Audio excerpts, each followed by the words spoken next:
বিবাহিতা মেয়েকে কেউ কখনো মনের জন্য ভালোবাসে না, একমাত্র দেহের লোভে তারা ভালোবাসে। অতএব আমার প্রিয় বোন, আপনি যেই যুবকের সঙ্গে স্বামীকে বাদ দিয়ে প্রেম করছেন, মাথায় রাখবেন যুবকটা আপনাকে নয়, আপনার দেহকে ভালোবাসে।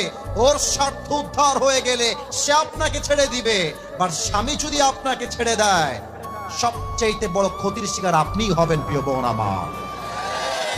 কারণ কি, ডিভোর্স হলে পুরুষের আহামরি কোনো ক্ষতি হয় না, সব ক্ষতি হয় একজন মেয়ের। কারণ সমাজে ডিভোর্সি মেয়ের আহামরি কোনো দাম নাই। কেন দাম নাই? এক নাম্বার, পুরুষের কাছে নারীর সতীত্ব অনেক দামি জিনিস। যেই নারীর সতীত্ব হারিয়ে যায়, সমাজে তার সম্মান, স্ট্যাটাস কমে যায়। নাম্বার 2, যখন কোনো মেয়ের বিয়ের পরে ডিভোর্স হয়ে যায়, সমাজের 80% অফ পিপল মনে করে এই মেয়েটা হয়তো বা ভালো মেয়ে নয়। যদি ভালো মেয়ে হয় ডিভোর্স হলো কেন? মানুষ তার দিকে আঙ্গুল তুলে, চোখ তুলে।